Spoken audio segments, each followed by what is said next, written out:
You've heard the stats.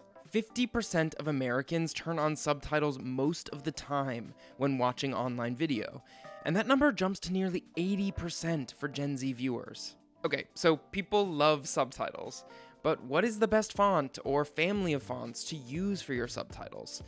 While we wish there was a conclusive study on the matter, the research tells us that how easy a font is to read often comes down to personal preference. That is, the exact best font for legibility seems to change from person to person. But there are broader patterns that exist, or to put it another way, there are certain traits that most people find easier to read. So today, we're going to start there and then explore the fonts that best meet those requirements. So, what makes great subtitle text? When we talk about the best traits for subtitle fonts, in reality, we're talking about the overall styling you use in your subtitles. While the font is a critical part of your subtitles, it's really only one part of the puzzle. When we look at the available research, it's clear that the following traits are the most important things when choosing a font or customizing the design of your subtitles. Sans-serif fonts.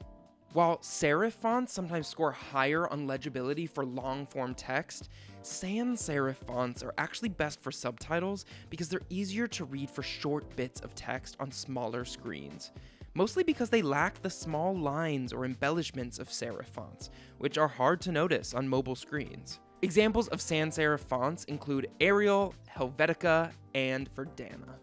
Font size. Here is a simple one. Subtitles should be large enough to be easily readable, but not so large that they dominate the screen. Although unfortunately there's no golden ratio for font sizes on a 9:16 aspect ratio, you should always check your font sizes on mobile before going live to make sure they're not too big or not too small. Color contrast.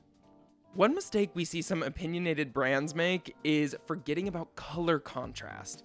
Your brand palette may work amazing on your website, but subtitles demand a high contrast between the text and the background.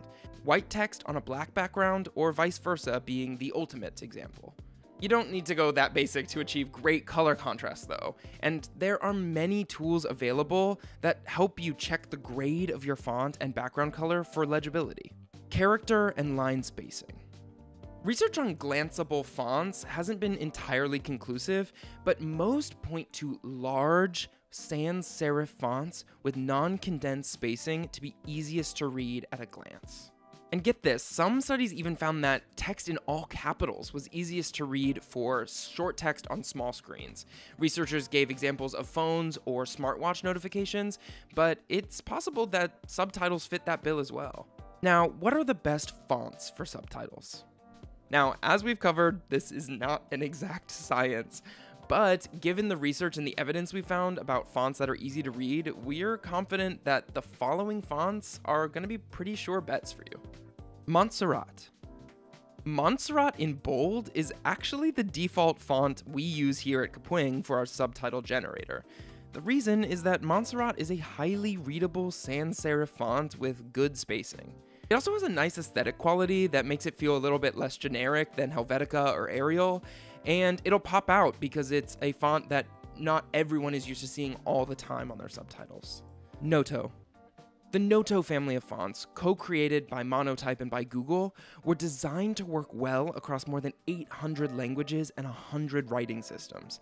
As a result, Noto fonts are a smart choice for video creators who need to translate and localize their subtitles in many different languages.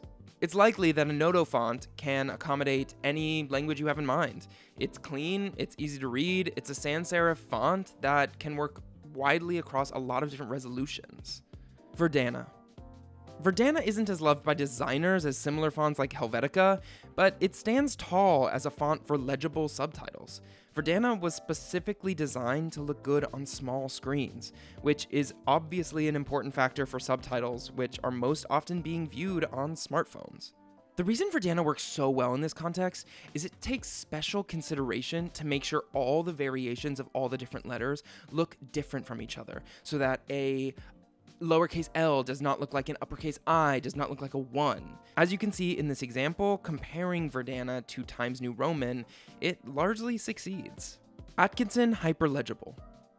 Named after J. Robert Atkinson, the founder of the Braille Institute of America, this font focuses specifically on letterform distinction in order to make it easier to recognize each specific character in a section of text. Research has shown that clear letterform distinction especially helps viewers with low vision, but it has also shown that it helps all users with readability and comprehension. And if you want suggestions for even more subtitle fonts, click the link in the description to head to our blog, which will cover a lot of different fonts. But how can you use custom subtitles with Kapwing? So you have a font that fits all the guidelines we've talked about. It is a font that you use for all your brand assets. Well, if you don't think that it is available in Kapwing's subtitle generator, you should check because we include over 100 fonts. But if not, you can upload your font to Kapwing to apply it to your subtitles super easily. How you're going to do that is click on your subtitles, go over to your fonts, and click Add a Brand Font, then upload a font, and voila! You can start using your custom readable font for subtitles. Thank you so much for watching. Make sure you are subscribed for more tips on how to level up your content, and happy subtitling!